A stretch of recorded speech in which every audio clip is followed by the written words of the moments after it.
नारी नहीं नारंगी है, नारंगी नहीं सबरंगी है। ढके तो सब करुमा, ढके नहीं तो नंगी की नंगी है। आज जो कहानी मैं आपको सुनाने वाला हूं वो बहुत ही खास है।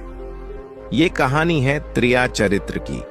जो भी मनुष्य इस कहानी को पूरा सुनता है वो कभी भी अपने जीवन में धोखा नहीं खाता है। इस कहानी को सुनकर आप अपने जीवन में कई बदलाव ला सकते हो। बहुत समय पहले की बात है। किसी राज्य में एक राजा रहा करता था। वह राजा बहुत ही धर्मात्मा राजा था। उसकी राज्य की चर्चाएं बहुत दूर दूर तक फैली हुई थीं। उस राजा का पुत्र था जिसकी उम्र कुछ ज्यादा नहीं थी, 12 या 13 वर्ष होगी। वह राजकुमार बड़ा ही सुंदर था। राजा उसकी शादी कर देता है। जब राजा ने उसकी शादी की तो राजकुमार उस वक्त मात्र 14 वर्ष का था। तभी उसकी शादी कर दी गई थी और राजा अब बूढ़ा हो चुका था। एक दिन राजा ने सोचा कि अपने राजकुमार को अब राजा बना देते हैं, क्योंकि उस राजकुमार ने कई शादियां की थीं और पहले के राजाओं में यही नियम था कि राजा जितनी चाहे उतनी शादी कर सकता था। वह राजा अपने पुत्र राजकुमार को राजा बना देता है। उसकी शादी हो चुकी थी और एक नहीं बल्कि राजकुमार की 7 शादी हो चुकी थी। वह राजकुमार जो कि राजा बना था अपनी पढ़ाई लिखाई फिर भी कर रहा था। वह रोज गुरुकुल पढ़ने के लिए जाया करता था और एक दिन की बात है, जब वह राजकुमार पढ़ने के लिए विद्यालय जा रहा था तो रास्ते में उसे एक पनिहारी मिली। वह पनिहारिन भी बहुत सुंदर थी। उस पनिहारिन ने राजकुमार से पूछा कि हे राजा, आप रोज कहाँ जाते हैं?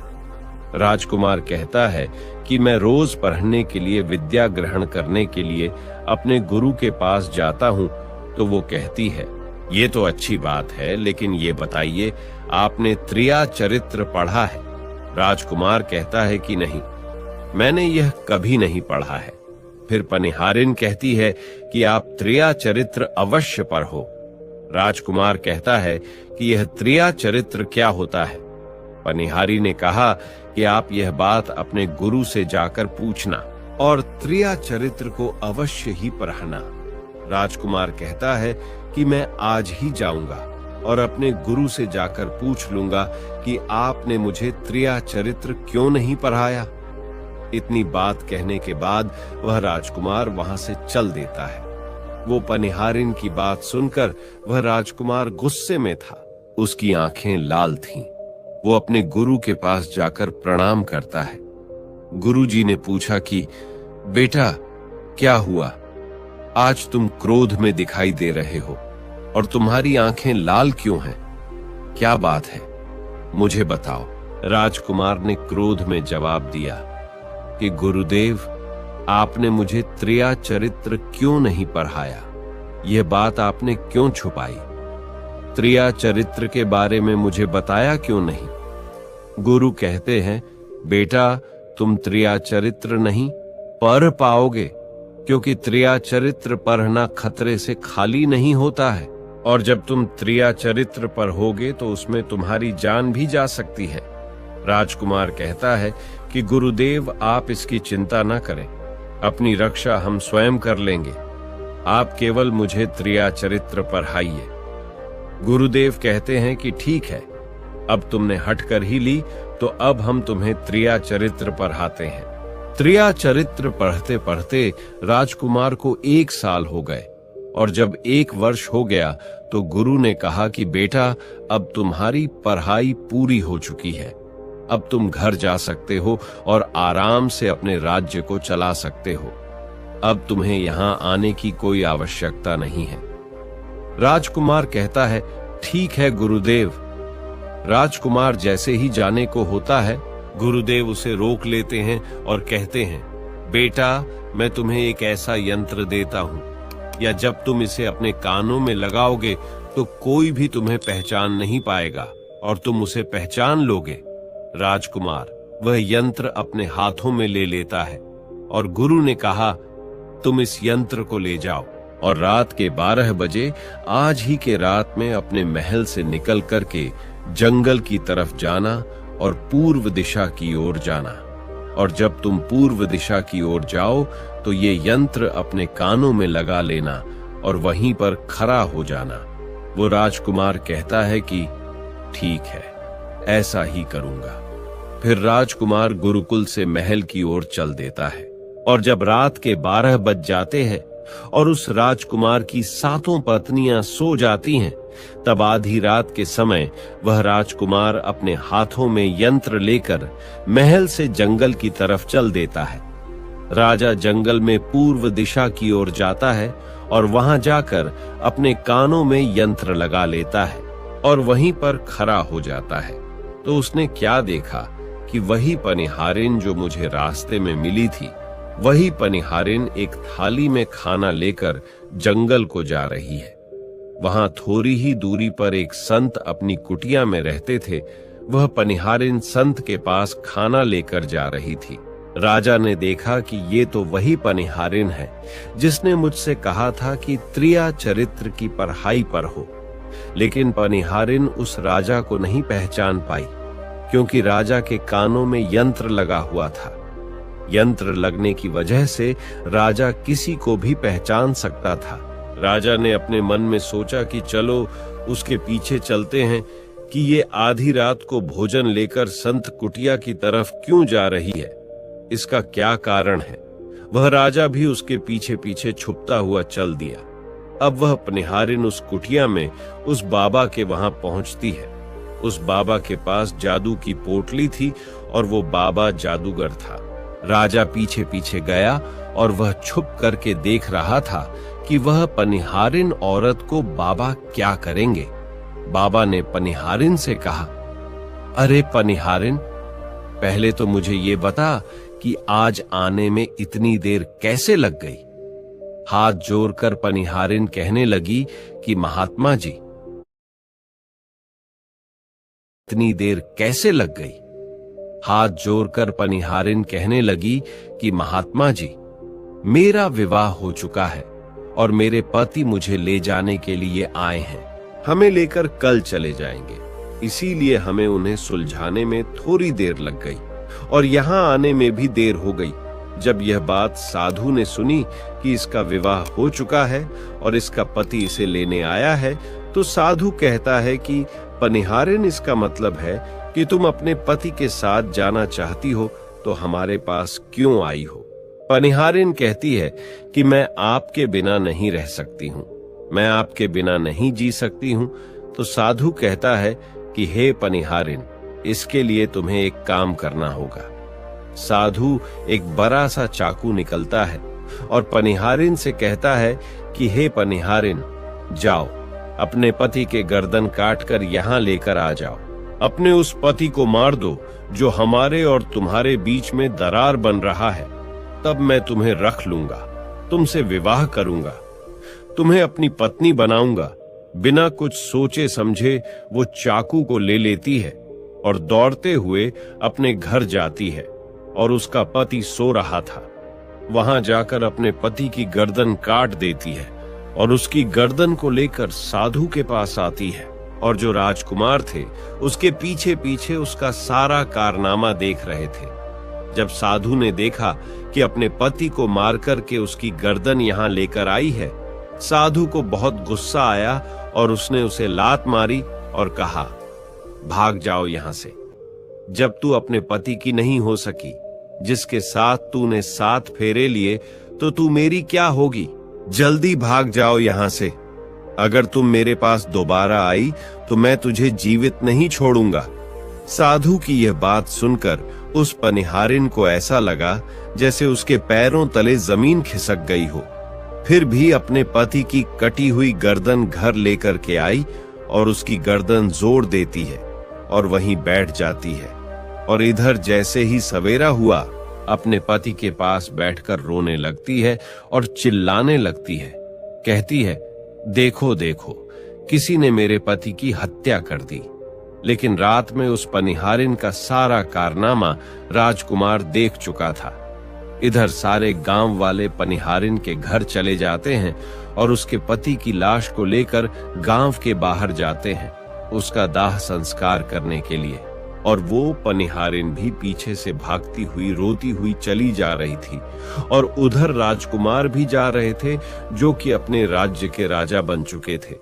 पनिहारिन भागती हुई चिल्लाती हुई पहुंची और कहने लगी, मैं सती बनूंगी, क्योंकि अगर जब मेरे पति ही नहीं रहे तो ऐसे जीवन का क्या फायदा।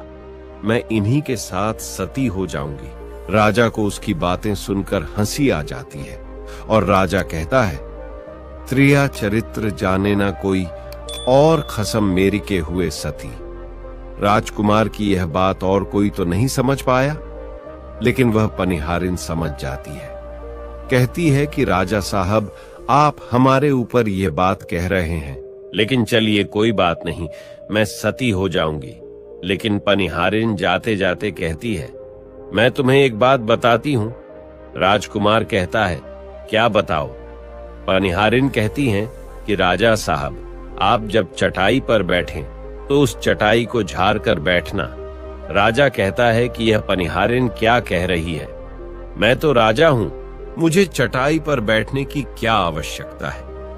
पनिहारिन कहती है कि नहीं, जब भी तुम्हें कोई नौबत आए चटाई पर बैठने की तो तुम चटाई को झाड़ कर बैठना। राजकुमार कहता है कि चलो ठीक है, अगर तुम कह रही हो तो मैं ऐसा ही करूंगा। और कहने के बाद वह अपने पति के साथ सती हो जाती है और राजकुमार उनका अंतिम संस्कार करवाकर अपने घर को आ जाते हैं। इसी तरीके से पूरा दिन व्यतीत हुआ और उधर जब दूसरी रात आई, अपने गुरु के कहने के अनुसार वही यंत्र कान में लगाया और पूर्व दिशा की ओर उसी स्थान पर जाकर खड़ा हो गया जहां पर पिछली रात खड़ा हुआ था। दूसरी रात को राजकुमार ने क्या देखा? उसकी सातों पत्नियां भोजन की थाली अपने अपने हाथों में लेकर उसी साधु की कुटिया की तरफ जा रही हैं। जैसे ही राजा ने अपनी सातों पत्नियों को उस साधु की कुटिया की तरफ जाते हुए देखा, राजकुमार के पैरों तले जमीन खिसक गई। वह अपने मन में सोचने लगा कि ये क्या चक्कर है। तभी उनमें से एक रानी राजकुमार को देख लेती है, लेकिन रानियों ने अपने पति राजकुमार को नहीं पहचान पाई, क्योंकि राजकुमार अपने कानों में यंत्र लगाए हुए थे। वह यंत्र लगाने की वजह से राजा को कोई पहचान नहीं पाता था। उनमें से एक रानी कहती है कि ऐ लड़के, इतनी रात को यहाँ क्यों खड़ा है? हमारी थाली लेकर के उस कुटिया तक पहुंचा। बिना कुछ सोचे समझे राजकुमार ने वह थाली अपने हाथों में ले ली और अपनी रानियों के साथ कुटिया तक जाने लगा।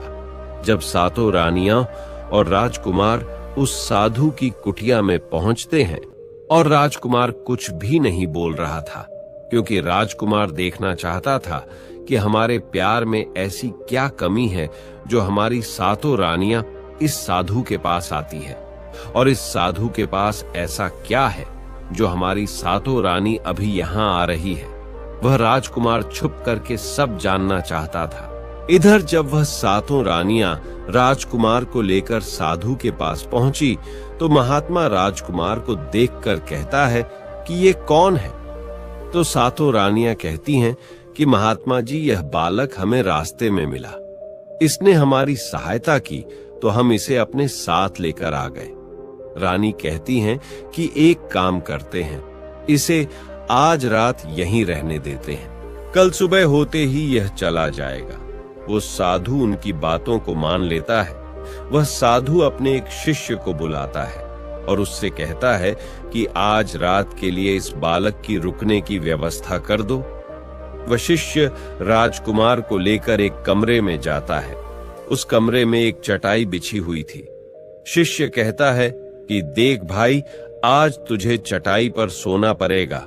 वह शिष्य राजकुमार को इतना कहकर वहां से चला जाता है। राजकुमार उस कमरे में अकेला पड़ जाता है।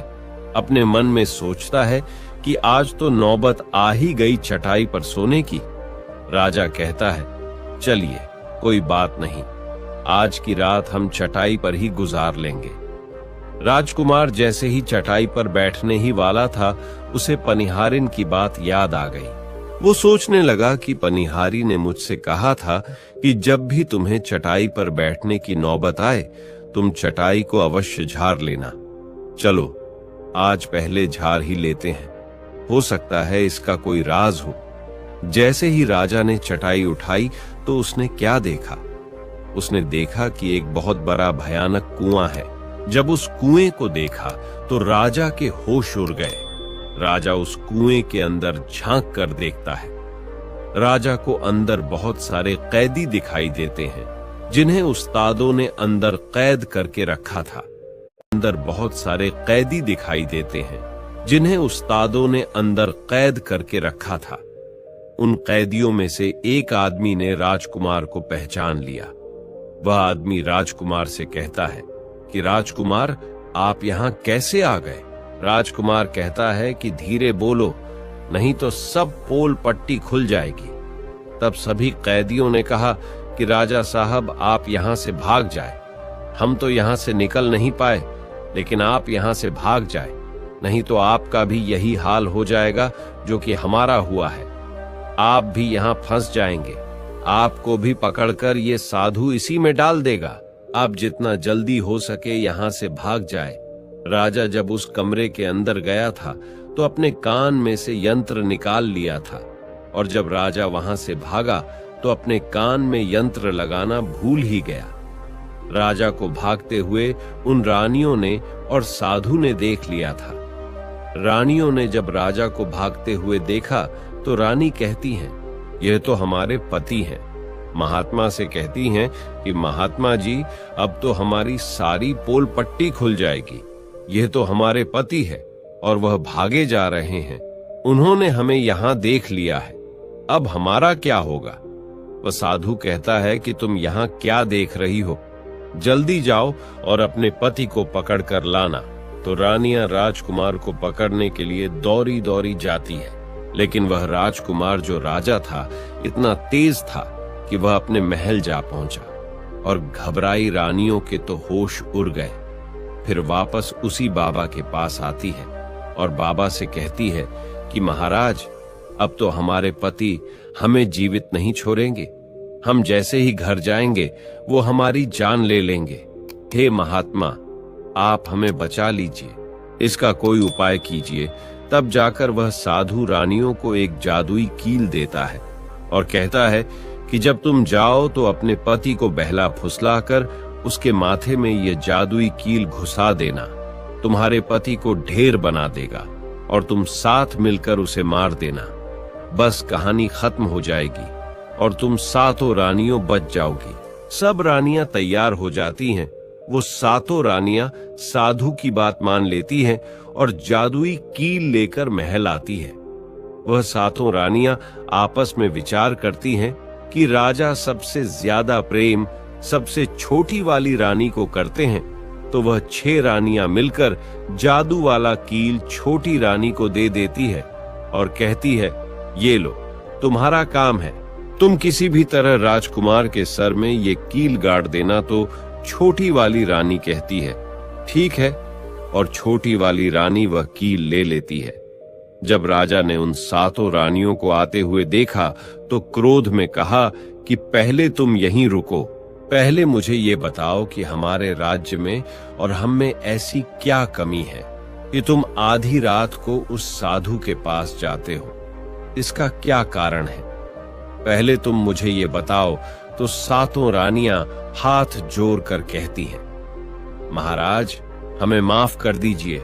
हमें लगता है कि उस साधु बाबा ने हम पर कोई जादू टोना कर दिया था, इसीलिए हमसे ऐसी गलती हो गई। आइंदा ऐसी गलती हमसे कभी नहीं होगी। छोटी रानी की ऐसी बातें सुनकर राजा उनकी बातों को मान लेता है, क्योंकि वह राजा छोटी रानी से बहुत प्रेम करता था। वह राजा भी सोचने लगता है कि शायद उस बाबा ने ही इन पर कोई जादू टोना किया होगा, और अपनी सातों पत्नियों को माफ कर देता है और कहता है, ठीक है, तुम अपने कमरे में चली जाओ। सबसे छोटी रानी, जिससे राजकुमार बहुत प्रेम करता था, वह राजकुमार को खाना खिलाती है और राजकुमार को सुला देती है। जब वह राजा सो गया तो वह 6 रानियां भी वहीं आ जाती हैं। सबसे छोटी रानी जो थी वह जादुई कील निकालती है और राजा के सर में घुसा देती है। छोटी रानी ने कील जैसे ही ठोकी। राजा पूरा तेजी से उठा, लेकिन इतने समय में वह ढेर बन चुका था। अब उस राजा में इतनी शक्ति नहीं थी कि उन रानियों से मुकाबला कर सके। वह सातों रानियां उस राजा को पकड़ने लगी। राजा फिर भी हिम्मत नहीं हारा और अपने महल की खिड़की से कूदकर राजा भागते भागते अपने गुरु के पास पहुंच गया और कहने लगा कि गुरुजी, मुझे माफ कीजिए, मेरी जान बचाइए, नहीं तो मैं मारा जाऊंगा। गुरु कहते हैं कि बेटा, मैंने तुमसे कहा था कि तुम त्रिया चरित्र मत सीखो, इसमें जान भी जा सकती है। देखा इसका नतीजा। राजकुमार कहता है, गुरुदेव मुझे माफ कर दो और जल्दी मेरी जान बचाओ, नहीं तो मैं मारा जाऊंगा। मेरी पत्नी ने मेरे सर में जादुई कील ठोकी है, जिसकी वजह से मैं ढेर बन चुका हूं। गुरु ने जब ध्यान से देखा तो कहा कि ये वही कील है जो साधु ने दिया है। मैं तुम्हें अब नहीं बचा सकता। राजकुमार कहता है, नहीं गुरुदेव, ऐसा मत कहिए, मैं आपका शिष्य हूं, आपका कर्तव्य है मेरी जान बचाना। तो अब गुरु कहते हैं कि हे बेटा, मैं तुम्हें बचा तो नहीं सकता, लेकिन एक उपाय है। राजकुमार कहता है, क्या उपाय है गुरुदेव? गुरु कहते हैं कि हम तुम्हें तोता बना देंगे, और जब हम तुम्हें तोता बना देंगे तो तुम सुखवाद राजा के राज्य में चले जाना और वहीं जाकर रहना, क्योंकि सुखवाद राज्य में वह साधु का जादू नहीं चलता है। और तुम्हें जब बहुत प्रेम करने वाली स्त्री मिलेगी तो तुम पुनः राजकुमार बन जाओगे। वह राजकुमार कहता है, ठीक है गुरुदेव, आप हमें तोता बना दीजिए। तो वह गुरुदेव उसे तोता बना देते हैं, और वह तोता बनने के बाद वहां से ऊरा और सुखवाद राजा के राज्य में चला गया। जहां पर बहुत सारे तोता रहते थे, वहीं जाकर रहने लगा, और सातों रानियों उस राजकुमार को खोज रही थी। जब राजकुमार नहीं मिला तो फिर से उस बाबा के पास जाती है और कहती हैं कि बाबा जी, वह रात को राजा भाग चुका है, आप अपनी पोटली निकालिए और देखें कि वह कहाँ है। तो वह महात्मा अपना पोटली खोलता है और देखने लगता है कि वह राजकुमार तोता बनकर के सुखवाद राजा के राज्य में रह रहा है। वो साधु ये सारी बात रानियों को बताता है। तो रानियां कहती हैं कि स्वामी, अब क्या करें? वह साधु कहता है कि अब तुम अपने राजमहल में जाओ। Track flight prices home and other places. If you're like me, someone who was born in a different country but decided to move to the UAE to chase a better, क्या करें?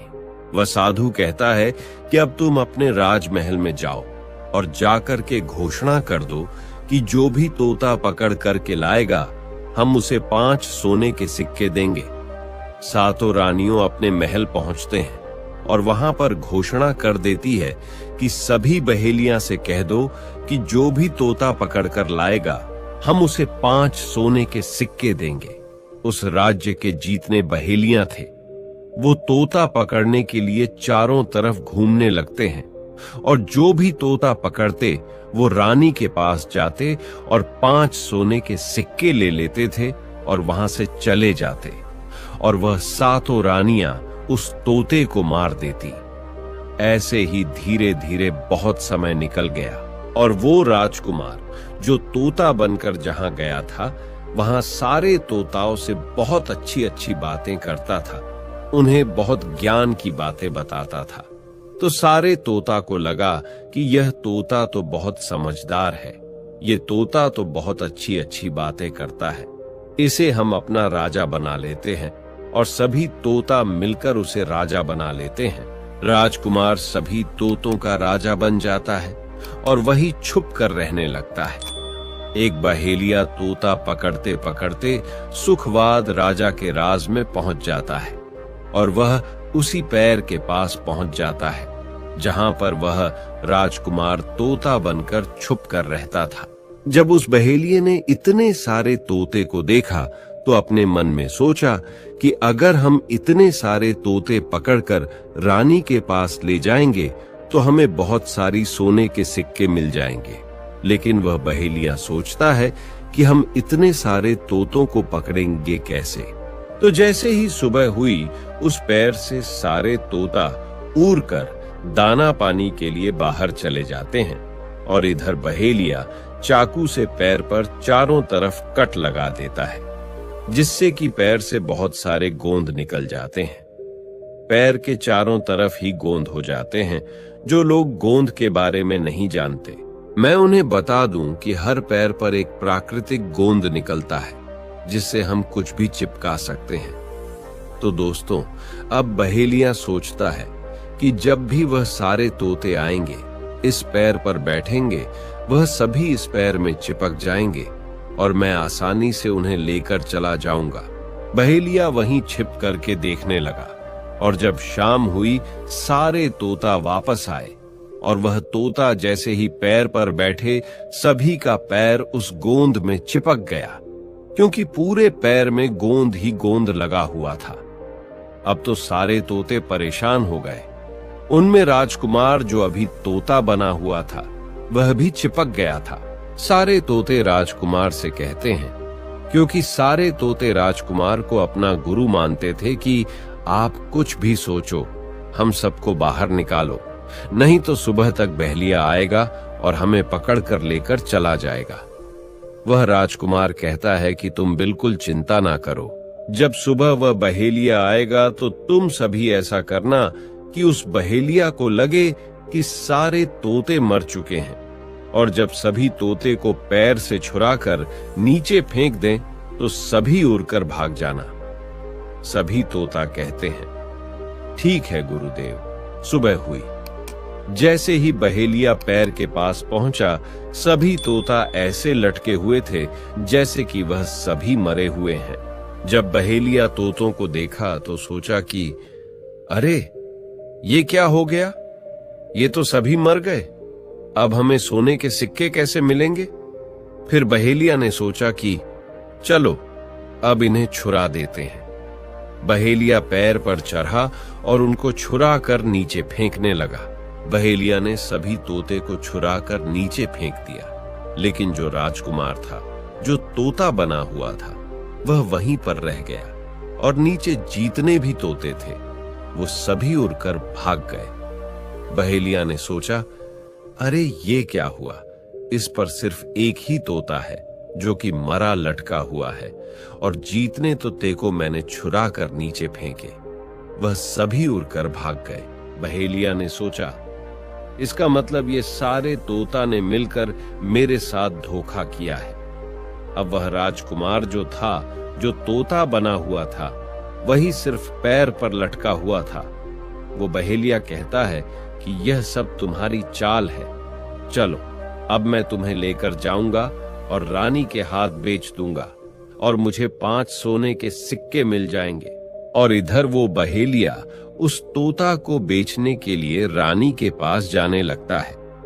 रास्ते में वह तोता कहता है, जो कि राजकुमार था, वह बहेलिया से कहता है कि तुम मुझे कहां ले जा रहे हो? तो वह बहेलिया कहता है, मैं तुम्हें बेचने के लिए रानी के पास ले जा रहा हूं। अगर मैं तुम्हें वहां बेच दूंगा तो मुझे 5 सोने के सिक्के मिलेंगे।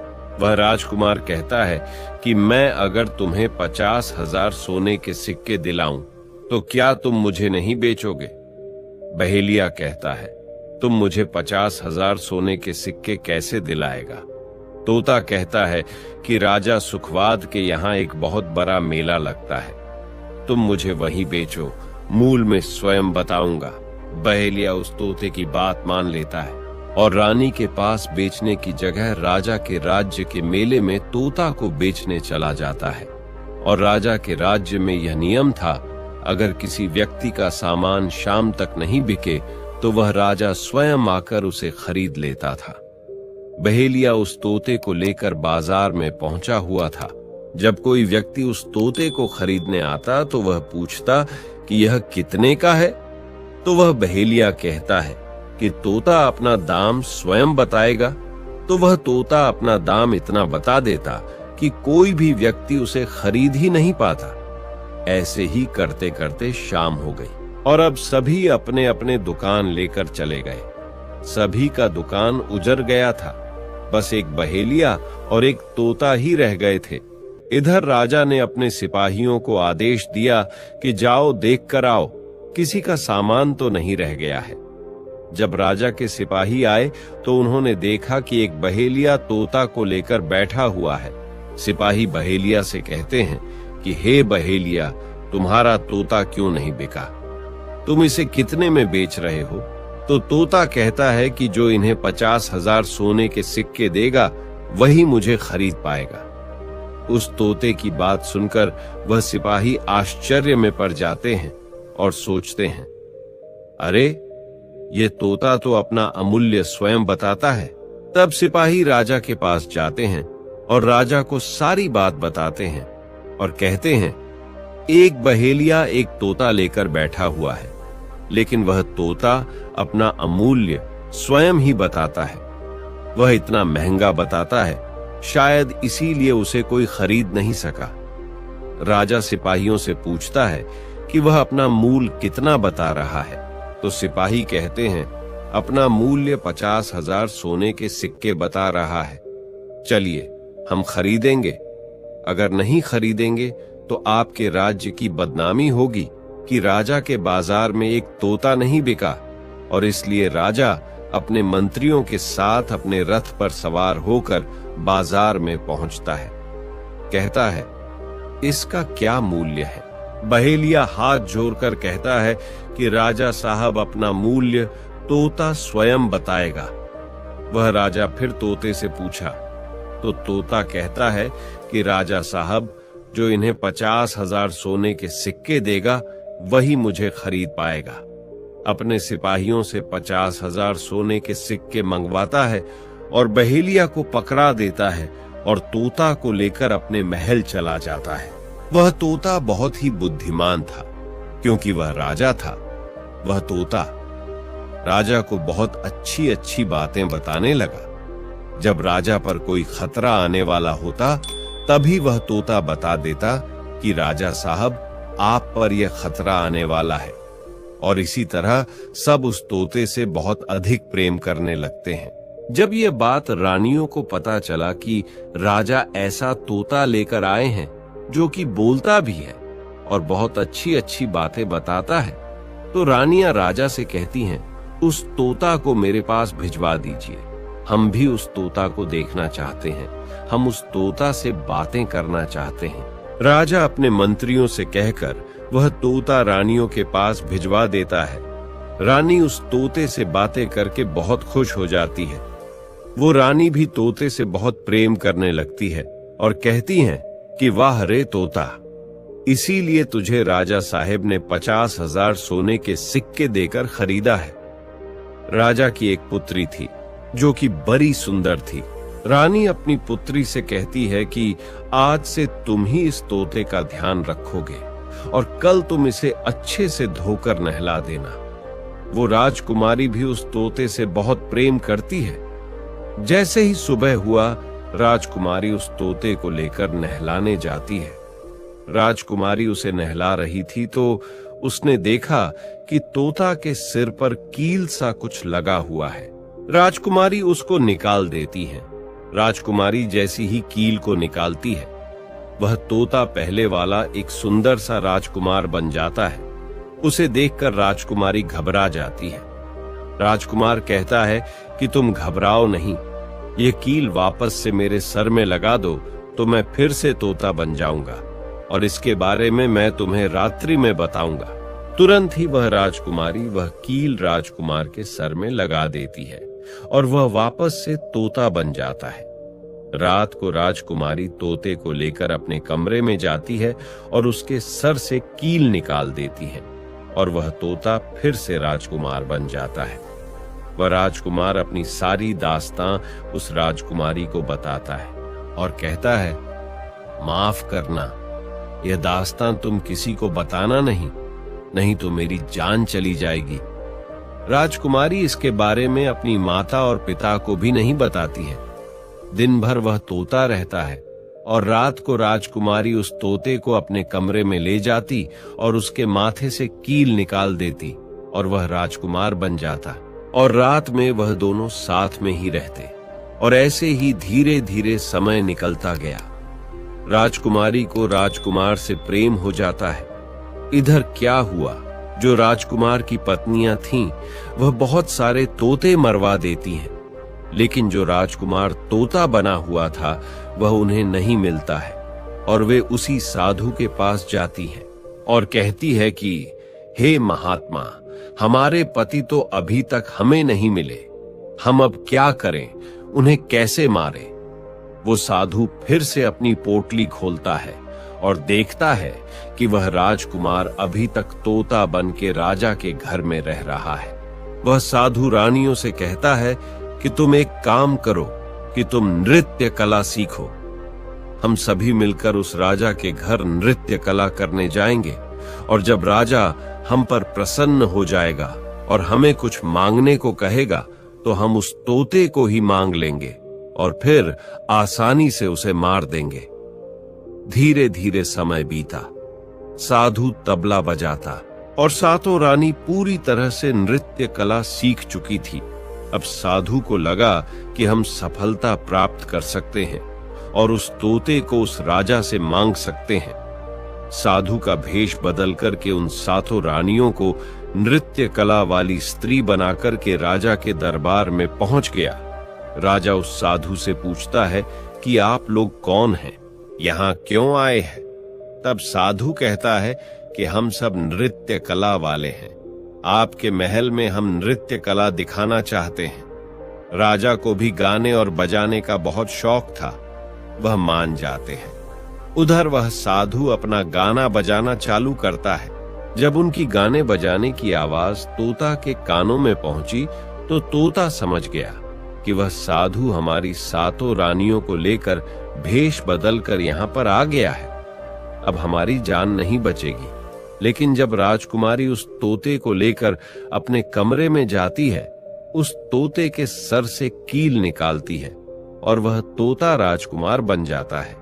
और वह राजकुमार सारी बातें उस राजकुमारी को बताता है। कहता है कि देखो, जो यह गाने बजाने वाले आए हैं यह वही साधु हैं। यह गाने बजाने से राजा को खुश कर देगा और बदले में मुझे मांग लेगा और ले जाकर मुझे मार देगा। वह राजकुमार कहता है कि सुनो राजकुमारी, जब राजा आदेश दें कि तोता को लेकर आओ तो तुम मुझे मत देना। जब राजा खुद यही मुझे लेने आए तब भी तुम मुझे मत देना। कहना कि तोता को नहीं दूंगी। और जब राजा ना माने, राजा तुमसे जिद करें और मुझे मांगे, तब तुम गुस्से में आकर के पिंजरे को फेंक देना। उसके बाद मैं अपने बचने का रास्ता हम स्वयं ही ढूंढ लेंगे। राजकुमारी कहती है कि ठीक है। और वहां गाना बजाना हुआ तो राजा प्रसन्न होकर उन्हें कहते हैं कि मांगो, क्या मांगना चाहते हो? वह साधु कहता है कि जो आपके पास तोता है, जो आप कुछ दिनों पहले ही खरीदे हैं, वह तोता आप मुझे दे दो। राजा कहता है ठीक है। राजा अपने मंत्री को आदेश देता है कि जाओ, उस तोते को लेकर आओ। मंत्री राजकुमारी के पास पहुंचता है और कहता है कि ये तोता मुझे दे दो। राजकुमारी कहती है नहीं दूंगी। मंत्री कहता है कि देखिए, आप जिद मत कीजिए। राजकुमारी कहती है कि तुम जाओ और मेरे पिताजी को यहां भेज दो, वह आकर इसे ले जाएंगे। मंत्री राजा को जाकर सारी बात बताता है। राजा स्वयं आता है उस तोते को लेने के लिए। वह राजा जाकर कहता है कि बेटे, यह तोता मुझे दे दो, यह नृत्य कला वाले को देना है, जो यहाँ गाना बजाना किए हैं, ये उन्हें देना है। तो राजकुमारी कहती हैं कि पिताजी, यह तोता मैं नहीं दूंगी। क्रोध में आकर राजा कहने लगा कि बेटी, कैसी बातें कर रही हो, इसे देने का मैंने वादा किया है। जब राजकुमारी ने राजा को क्रोध में देखा तो राजकुमारी को भी गुस्सा आ गया और राजकुमारी गुस्से में पिंजरे को जमीन पर फेंक देती है। वह पिंजरा जैसे ही जमीन पर गिरा वह टूट गया और तोता जो था वो चावल का दाना बन गया। और जैसे ही साधु को ये बात पता चली, साधु भी तुरंत कबूतर बन जाता है और उस दाने को कबूतर झुकने लगता है। उसमें से जो एक दाना था, बस वही राजकुमार था। जैसे ही वह दाना कबूतर झुकने वाला होता है, राजकुमार बाज बन जाता है और एकदम से कबूतर पर झपटता है और उसे मार देता है। इस तरह से उस साधु की मृत्यु हो जाती है। राजा यह सब देखकर आश्चर्यचकित हो जाता है। उस कबूतर को मारकर फिर से तोता बन जाता है और जो राजकुमारी थी, उस तोते से कील निकाल देती है और वह फिर से पहले जैसा राजकुमार बन जाता है। वह राजकुमारी अपने पिता को सारी बात बता देती है। वह राजकुमार कहता है कि देखिए राजा साहब, मैं भी एक राजा हूं और मैं आपकी बेटी से प्रेम करता हूं और मैं उनसे शादी करना चाहता हूं।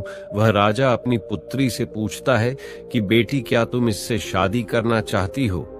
तो राजकुमारी कहती हैं कि पिताजी, मैं इनसे प्रेम करती हूं। और फिर राजकुमार उस राजा की पुत्री से विवाह करके अपने महल जाता है और जो उनके 7 पत्नियां थीं, उनको पकड़कर बंदी गृह में बंद करवा देता है और राजकुमार खुशी खुशी उस राजकुमारी के साथ रहने लगता है।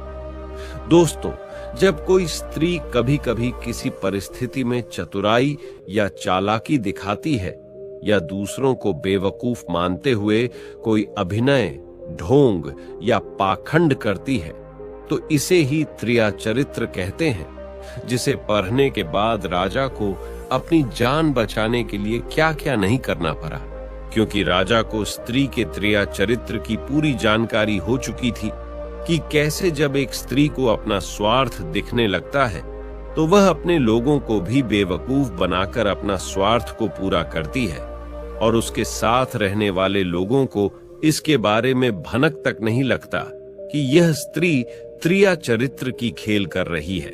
दोस्तों, आज के टाइम में हर दूसरा लोग त्रिया चरित्र कर रहा है, जिसके अंदर थोड़ा सा भी स्वार्थ है। इसलिए दोस्तों, जो आपके दिल के करीब है, उसके बारे में आप पूरी जानकारी रखिए कि उसके अंदर खुद को लेकर कोई स्वार्थ तो नहीं छुपा है, और अगर ऐसा है तो आप उनसे थोड़ा दूर ही रहिए, क्योंकि ऐसे में आपको जिंदगी के हर एक कदम पर धोखा ही मिलेगा, क्योंकि एक स्वार्थी स्त्रियां अपनी स्वार्थ के लिए जिंदगी में कुछ भी कर सकती हैं।